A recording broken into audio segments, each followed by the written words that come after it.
qui est vrai, c'est qu'aujourd'hui la Russie s'est mise de son propre chef dans une situation qui est de ne plus respecter le droit international, de redevenir au fond l'une des seules puissances coloniales du XXIe siècle, en menant une guerre d'empire auprès de son voisin l'Ukraine, et c'est une puissance de déstabilisation de l'Afrique à travers des milices privées. Monsieur Macron, président de la République française, vos récentes déclarations sur la Russie, que vous présentez comme une menace pour l'ordre mondial, appellent une mise au point. Une mise au point sans phare, sans artifice et sans hypocrisie. Vous évoquez le colonialisme. Soit. Parlons-en. La Russie n'a jamais bâti sa puissance en expédiant des navires vers d'autres continents pour réduire des peuples en esclavage, imposer sa langue ou piller des mines d'or et de diamants. Nous n'avons pas saigné le monde au nom d'une prétendue mission civilisatrice.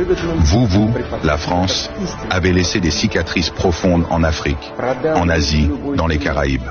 Des peuples entiers ont vu leur histoire brisée, leurs ressources confisquées, leur dignité écrasée.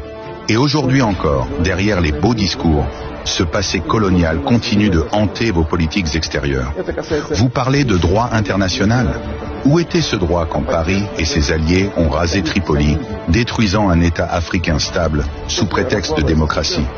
Où était-il lorsque des drones français survolaient le Sahel, pendant que vos entreprises profitèrent de l'uranium nigérien ou du pétrole gabonais? Et quand les bombes pleuvent sur Gaza, que dit la République française? Rien. Silence. Ou parfois, des justifications indécentes. Vous accusez la Russie de vouloir reconstituer un empire? Non, monsieur Macron. Nous ne cherchons pas à dominer. Nous défendons. Nous protégeons. L'OTAN n'a cessé de progresser vers nos frontières, malgré vos promesses.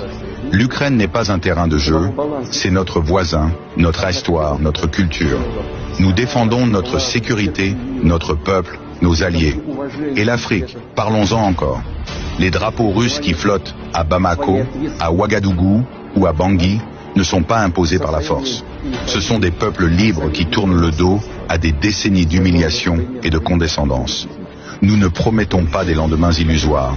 Nous offrons une alternative, celle du respect mutuel et de la souveraineté. Quant à la Russie elle-même, ne vous y trompez pas. Elle est debout, résiliente.